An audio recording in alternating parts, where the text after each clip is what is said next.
Hello everyone, welcome back to my YouTube channel. As promised in the previous video that I'll provide you with the law assignment. And ਉਸ ਤੋਂ ਪਹਿਲਾਂ like ਮੈਂ ਤੁਹਾਨੂੰ ਉਹਦੇ ਸਕਰੀਨਸ਼ਾਟਸ ਜਿਹੜੇ ਹੈਗੇ ਆ ਪੂਰੀ ਅਸਾਈਨਮੈਂਟ ਦੇ ਬਿਲਕੁਲ ਐਂਡ ਤੇ ਐਡ ਕਰ ਦੇਵਾਂਗੀ ਵੀਡੀਓ ਦੇ ਬਿਲਕੁਲ ਐਂਡ ਤੇ ਤੁਸੀਂ ਉਹਨੂੰ ਪੜ੍ਹ ਸਕਦੇ ਹੋ ਐਜ਼ ਅ ਰੈਫਰੈਂਸ ਯੂਜ਼ ਕਰ ਸਕਦੇ ਹੋ ਠੀਕ ਹੈ APA ਸਟਾਈਲ ਜਿਹੜਾ ਹੈਗਾ ਜਿਹੜਾ ਆਪਾਂ ਅਸਾਈਨਮੈਂਟਸ ਲਿਖਣ ਲਈ ਯੂਜ਼ ਕਰਦੇ ਆ ਤੁਸੀਂ ਉਹ ਦੇਖ ਸਕਦੇ ਹੋ ਠੀਕ ਹੈ ਪਰ ਮੈਂ ਉਸ ਤੋਂ ਪਹਿਲਾਂ ਤੁਹਾਨੂੰ APA ਜਿਹੜਾ ਸਟਾਈਲ ਹੈਗਾ ਉਹ ਸਮਝਾ ਵੀ ਦਿੰਨੇ ਕਿ ਉਹਦੇ ਅਕੋਰਡਿੰਗ ਆਪਾਂ ਫਾਈਲਸ ਜਿਹੜੀਆਂ ਹੈਗੀਆਂ ਉਹ ਕਿੱਦਾਂ ਲਿਖਦੇ ਆ ਫਰਸਟ ਪੇਜ ਕਿੱਦਾਂ ਹੋਏਗਾ ठीक है लेफ्ट अलाइनमेंट किदा लाइक आप लेफ्ट अलाइनमेंट यूज करनी है ठीक है all that stuff but don't try to copy paste the stuff जिहड़ा मेरे विच लिखिया आ बिकॉज मैं ये असाइनमेंट टर्निटिन ते सबमिट कीती सीगी एंड लाइक अगर तुसी कॉपी पेस्ट करके कुछ भी लिखदे हो then that will be a plagiarism ठीक है सो तुसी वो आप ध्यान रखना उस चीज़ का so let's begin with the video I will show you from the very first page let's go So as you can see, this is the very first page of the assignment. ठीक है?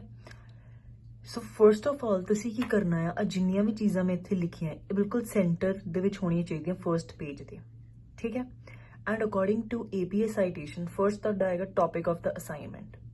This is the topic of the assignment.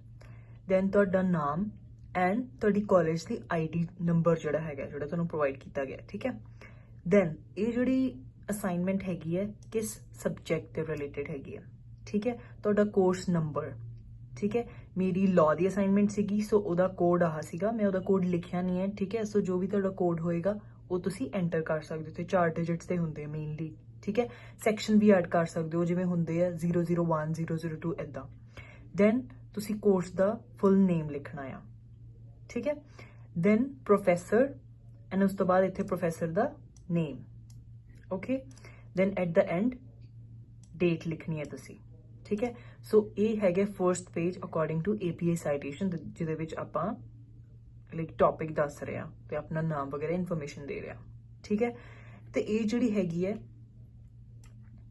ਤੁਸੀਂ ਦੇਖ ਸਕਦੇ ਹੋ time Roman ਠੀਕ ਹੈ and 12 ਇਹਦਾ ਜਿਹੜਾ ਸਾਈਜ਼ ਹੈਗਾ ਫੌਂਟ ਸਾਈਜ਼ ਹੈਗਾ 12 ਹੈਗਾ ਠੀਕ ਹੈ ਸੋ ਤੁਸੀਂ ਇਦਾਂ ਨਹੀਂ ਕਰਨਾ ਆਪਾਂ ਕੀ ਕਰਦੇ ਆ ਲਾਈਕ ਮੋਸਟਲੀ ਜੋ ਆਪਾਂ ਇੰਡੀਆ ਦੇ ਵਿੱਚ ਵੀ ਕਰਦੇ ਆ ਠੀਕ ਹੈ ਆਪਾਂ ਇਸ ਚੀਜ਼ ਨੂੰ ਵੱਡਾ ਕਰ ਦਿੰਨੇ ਆ ਬੋਲਡ ਤਾਂ ਕੀਤਾ ਹੀ ਕੀਤਾ ਆ ਠੀਕ ਹੈ ਤੇ ਉਹਦੇ ਨਾਲ ਇਹਦਾ ਸਾਈਜ਼ ਵੀ ਇਨਕਰੀਜ਼ ਕਰ ਦੇਵਾਂਗੇ ਕਿ ਬਹੁਤ ਵੱਡਾ ਵੱਡਾ ਦਿਖੇ ਨਹੀਂ ਤੁਸੀਂ ਇਦਾਂ ਨਹੀਂ ਕਰਨਾ ਇਹਨੂੰ 12 ਤੇ ਹੀ ਰੱਖਣਾ ਠੀਕ ਹੈ ਜਿਹੜਾ ਕਿ ਤੁਹਾਡਾ ਫੌਂਟ ਸਾਈਜ਼ ਹੋਏਗਾ ਪੂਰੀ ਫਾਈਲ ਦੇ ਵਿੱਚ ਸੇਮ ਹੋਏਗਾ ਜਿਹੜਾ ਤੁਸੀਂ ਨੀਚੇ ਲਿਖਿਆ ਆ ਠੀਕ ਹੈ ਐਂਡ ਜਿਹੜਾ ਤੁਸੀਂ ਬੋਲਡ ਕਰਨਾ ਆ ਉਹ ਸਿਰਫ ਆਪਣੇ ਫਰਸਟ ਪੇਜ ਦੇ ਜਿਹੜੀ ਇਨਫੋਰਮੇਸ਼ਨ ਲਿਖੀ ਆ ਉਹ ਕਰਨੀ ਹੈ ਜਾਂ ਫਿਰ ਜਿਹੜੇ ਸਬ ਟੌਪਿਕਸ ਹੋਣਗੇ ਉਹਨਾਂ ਨੂੰ ਕਰਨਾ ਆ so as you can see first page ਤੇ ਆਪਾਂ ਜਿਹੜਾ ਹੈਗਾ ਕੋਈ ਪੇਜ ਨੰਬਰ ਨਹੀਂ ਲਿਖਿਆ ਕੋਈ ਆਪਾਂ ਹੈਡਰ ਨਹੀਂ ਯੂਜ਼ ਕੀਤਾ ਸੀ ਠੀਕ ਹੈ ਦੈਨ ਆਪਾਂ ਸੈਕੰਡ ਪੇਜ ਤੋਂ ਹੈਡਰ ਸ਼ੁਰੂ ਕਰਨੇ ਜਦੋਂ ਆਪਾਂ ਉੱਪਰ ਜਾਂਦੇ ਆ ਠੀਕ ਹੈ ਉਹਦੇ ਵਿੱਚ ਆਂਦਾ ਆ ਐਡ ਹੈਡਰ ਠੀਕ ਹੈ ਹੈਡਰ ਦੇ ਵਿੱਚ ਉੱਥੇ ਇੱਕ ਆਪਸ਼ਨ ਆਏਗੀ ਕਿ ਐਕਸਕਲੂਡ ਫਰਸਟ ਪੇਜ ਤੁਸੀਂ ਉਹ ਕਰਨਾ ਆ ਕਾਊਂਟਿੰਗ 2 ਤੋਂ ਹੀ ਸ਼ੁਰੂ ਹੋਈ ਆ ਬਟ ਫਰਸਟ ਪੇਜ ਤੇ ਉਹ ਸ਼ੋ ਨਹੀਂ ਹੋ ਰਹੀ ਠੀਕ ਹੈ ਸੋ ਤੁਸੀਂ ਆਪਣਾ ਲਿਖਣਾ ਹੈ ਤੇ ਆ ਲਿਖਣਾ ਵੀ ਜ਼ਰੂਰੀ ਹੈ ਆਪਣਾ ਹੈਡਰ ਇਨਕਲੂਡ ਕਰਨਾ and page number is very important then introduction into the study ਇਹ ਤੁਸੀਂ ਸੈਂਟਰ ਦੇ ਵਿੱਚ ਲਿਖਣਾ ਤੇ ਬੋਲਡ ਕਰਨਾ ਆ ਦੈਨ ਹੁਣ ਤੁਸੀਂ ਫਰਸਟ ਪੈਰਾਗ੍ਰਾਫ ਲਿਖਿਆ ਤੁਸੀਂ ਦੇਖ ਸਕਦੇ ਹੋ ਇੱਥੋਂ ਬਰਾਬਰ ਹੈ ਠੀਕ ਹੈ ਐਂਡ ਇੱਥੋਂ ਨਹੀਂ ਹੈਗਾ ਇਨਕਲਾਈਨ ਸੋ ਤੁਸੀਂ ਕੀ ਕਰਨਾ ਆ ਸੈਕੰਡ ਆਪਸ਼ਨ ਆ ਵਾਲੀ ਯੂਜ਼ ਕਰਨੀ ਹੁੰਦੀ ਆ ਆਪਾਂ ਠੀਕ ਹੈ ਇਹ ਆਪਾਂ ਫਰਸਟ ਪੇਜ ਦੇ ਇੰਨੇ ਕਰਤਾ ਆ ਬਟ ਇੱਥੇ ਆਪਾਂ ਸੈਂਟਰ ਦੇ ਵਿੱਚ ਯੂਜ਼ ਕਰਨਾ ਬਟ ਜਿਹੜੇ ਨੀਚੇ ਪੈਰਾਗ੍ਰਾਫਸ ਹੈਗੇ ਆ ਉਹ ਤੁਸੀਂ ਦੇਖ ਸਕਦੇ ਹੋ ਆਪਾਂ ਆ ਵਾਲਾ ਸਟਾਈਲ ਯੂਜ਼ ਕਰਨਾ ਆ ਠੀਕ ਹੈ ਲੈਫਟ ਅਲਾਈਨਮੈਂਟ ਇਹਨੂੰ ਕਹਿੰਦੇ ਆ ਤਾਂ ਤੁਸੀਂ ਲੈਫਟ ਅਲਾਈਨਮੈਂਟ ਕਰਨਾ ਆ ਐਂਡ ਆ ਚੀਜ਼ ਜਿਹੜੀ ਹੈਗੀ ਹੈ ਇਹਨੂੰ ਇੱਥੇ ਨਹੀਂ ਰੱਖਣਾ ਠੀਕ ਹੈ ਜਿਹੜਾ ਫਰਸਟ ਲਾਈਨ ਹੋਏਗੀ ਇਹਨੂੰ ਤੁਸੀਂ ਇਦਾਂ ਕਰਨਾ ਆ ਠੀਕ ਹੈ ਸੋ ਇਹ ਹੈਗਾ ਫਾਰਮੈਟ ਲਿਖਣ ਦਾ ਕਿ ਆਪਾਂ ਪੈਰਾਗ੍ਰਾਫ ਕਿੱਦਾਂ ਲਿਖਣੇ ਆ ਤੇ ਤੁਸੀਂ ਸੈਕੰਡ ਪੈਰਾਗ੍ਰਾਫ ਅਗਰ ਇਹਦੇ ਨੀਚੇ ਲਿਖ ਰਹੇ ਹੋ ਦੈਨ ਉਹਨੂੰ ਵੀ ਟੈਪ ਕਰਨਾ ਆ ਇੱਧਰ ਕਈ ਬੱਚੇ ਕੀ ਕਰਦੇ ਆ ਸਪੇਸ ਦਬ ਕੇ ਅੱਗੇ ਕਰਦੇ ਆ ਸੋ ਸਪੇਸ ਨਹੀਂ ਦਬਣੀ ਆਪਣੇ ਇੱਥੇ ਟੈਬ ਦਾ ਆਪਸ਼ਨ ਹੈਗਾ ਇਹਨੂੰ ਯੂਜ਼ ਕਰਨਾ ਆ ਤੁਸੀਂ, ਠੀਕ ਹੈ। ਤੁਸੀਂ ਟੈਬ ਦੱਬੋਗੇ ਉਹ ਆਪਣੇ ਆਪ ਅੱਗੇ ਚਲਾ ਜਾਏਗਾ। ਸੋ ਇਹ ਹੈਗੀ ਪੂਰੀ ਅਸਾਈਨਮੈਂਟ, ਠੀਕ ਹੈ। ਹੁਣ ਤੁਸੀਂ ਦੇਖ ਸਕਦੇ ਹੋ ਜਿਹੜੀਆਂ ਸਾਈਟੇਸ਼ਨਸ ਨੇ ਉਹ ਨੀਚੇ ਨੇ ਬਿਲਕੁਲ, ਠੀਕ ਹੈ। ਇਹਨੂੰ ਕੋਈ ਕਹਿੰਦੇ ਆ ਸ਼ਿਕਾਗੋ ਸਟਾਈਲ, ਠੀਕ ਹੈ। ਸਾਈਟੇਸ਼ਨ ਐਂਡ ਰੈਫਰੈਂਸਿੰਗ ਜਿਹੜੀ ਹੈਗੀ ਉਹ ਸ਼ਿਕਾਗੋ ਸਟਾਈਲ ਦੇ ਵਿੱਚ ਹੈਗੀ ਹੈ।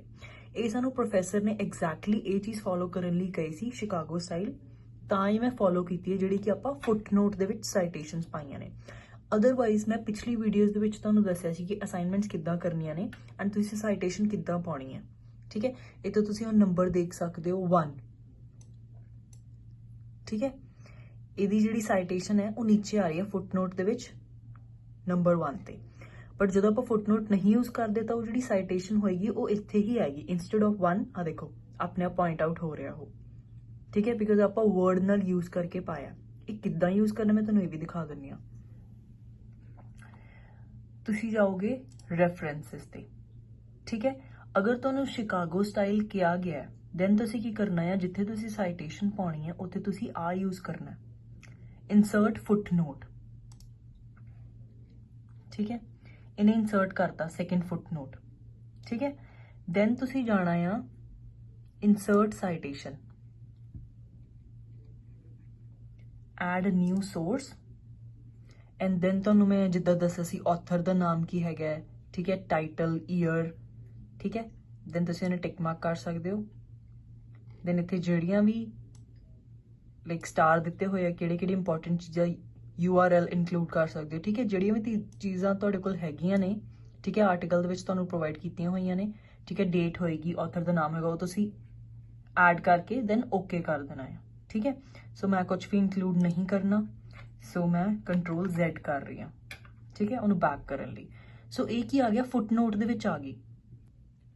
ਹੁਣ ਅਗਰ ਤੁਹਾਡੇ ਪ੍ਰੋਫੈਸਰ ਨੇ ਤੁਹਾਨੂੰ ਸ਼ਿਕਾਗੋ ਸਟਾਈਲ ਨਹੀਂ ਯੂਜ਼ ਕਰਨ ਲਈ ਕਿਹਾ, ਠੀਕ ਹੈ, ਜਿਹੜਾ ਮੋਸਟ ਆਫ ਦਾ ਟਾਈਮ ਨਹੀਂ ਯੂਜ਼ ਹੁੰਦਾ, ਬਿਕੋਜ਼ ਮੈਨੂੰ ਵੀ ਸਿਰਫ ਇੱਕੋ ਹੀ ਪ੍ਰੋਫੈਸਰ ਨੇ ਇੱਦਾਂ ਕਿਹਾ ਸੀ ਕਿ ਤੁਸੀਂ ਸ਼ਿਕਾਗੋ ਸਟਾਈਲ ਯੂਜ਼ ਕਰਨਾ, ਜਿਹੜਾ ਫੁੱਟਨੋਟ ਦੇ ਵਿੱਚ ਸਾਈਟੇਸ਼ਨਸ ਆਉਂਦੀਆਂ ਨੇ। ਅਦਰਵਾਈਜ਼ ਆਪਾਂ ਇਹਦੇ ਪੈਰਾਗ੍ਰਾਫ ਦੇ ਵਿੱਚ ਹੀ ਇਨਕਲੂਡ ਕਰਦੇ ਹਾਂ, ਠੀਕ ਹੈ। ਸੋ ਉਹ ਤੁਸੀਂ ਆਪਣੇ ਪ੍ਰੋਫੈਸਰ ਤੋਂ ਪੁੱਛਣਾ। ਵੈਸੇ ਤਾਂ ਜਦੋਂ ਆਪਣੀ ਅਸਾਈਨਮੈਂਟ ਆਉਂਦੀ ਹੈ ਉੱਥੇ ਲਿਖਿਆ ਹੁੰਦਾ, ਠੀਕ ਹੈ, ਜਿਹੜੀ ਆਪਣੇ ਇਨਸਟਰਕਸ਼ਨਸ ਆਉਂਦੀਆਂ ਨੇ, ਸੋ ਉਹਦੇ ਤੇ ਲਿਖਿਆ ਹੋਏਗਾ ਕਿੱਦਾਂ ਤੁਸੀਂ ਕੀ API ਸਟਾਈਲ ਫੋਲੋ ਕਰਨਾ ਹੈ, ਸ਼ਿਕਾਗੋ ਸਟਾਈਲ ਦੇ ਨਾਲ ਕਰਨੀ, ਕਿੱਦਾਂ ਵੀ ਕਰਨੀ ਹੈ, ਠੀਕ ਹੈ।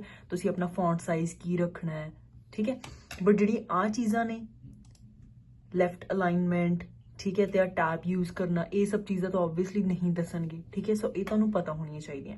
ਸੋ ਤੁਸੀਂ ਦੇਖ ਸਕਦੇ ਹੋ ਸਾਰੀ ਅਸਾਈਨਮੈਂਟ ਹੀ ਇੱਦਾਂ ਕੀਤੀ ਹੋਈ ਆ, ਠੀਕ ਹੈ। ਸੋ ਆ ਦੇਖੋ ਇਹ ਤਾਂ ਕਾਫੀ ਸਾਰੀਆਂ ਨੇ, ਠੀਕ ਹੈ। ਸੋ ਇਹ ਚੀਜ਼ਾਂ ਤੁਸੀਂ ਧਿਆਨ ਦੇ ਵਿੱਚ ਰੱਖਣੇ ਨੇ। ਅਗਰ ਤੁਹਾਨੂੰ ਕੋਈ ਹੋਰ ਕੁਐਸਚਨ ਹੈਗਾ, ਠੀਕ ਹੈ, API ਸਟਾਈਲ ਦੇ ਨਾਲ ਰਿਲੇਟਡ, ਜਾਂ ਕੁਝ ਸਮਝ ਨਹੀਂ ਆ ਰਿਹਾ ਵਰਡ ਕਿੱਦਾਂ ਯੂਜ਼ ਕਰਨਾ, ਤੁਸੀਂ ਉਹ ਕਮੈਂਟ ਸੈਕਸ਼ਨ ਦੇ ਵਿੱਚ ਪੁੱਛ ਸਕਦੇ ਹੋ। ਐਂਡ ਐਟ ਦ ਐਂਡ ਮੈਂ ਆ ਜਿਹੜੀ ਹੈਗੀ ਪੂਰੀ ਦੀ ਪੂਰੀ ਫਾਈਲ ਅਪਲੋਡ ਕਰਨ ਲੱਗੀ ਹਾਂ, ਯੂ ਕੈਨ ਸੀ ਇਟ, ਠੀਕ ਹੈ। ਬਟ ਕਾਪੀ ਨਾ ਕਰਿਓ ਪਲੀਜ਼, ਬਿਕੋਜ਼ ਤੁਹਾਡਾ ਹੀ ਨੁਕਸਾਨ ਹੈ ਉਹਦੇ ਵਿੱਚ, ਠੀਕ ਹੈ। ਮੈਂ ਤਾਂ ਟਰਨਿਟਿਨ ਤੇ ਸਬਮਿਟ ਕੀਤੀ ਹੋਈ ਹੈ, ਮੈਂ ਤੁਹਾਨੂੰ ਪਹਿਲਾਂ ਵੀ ਦੱਸਿਆ ਆ। ਸੋ ਤੁਹਾਡੇ ਤੇ ਪਲੈਗਰਿਜ਼ਮ ਹੋ ਸਕਦੀ ਹੈ।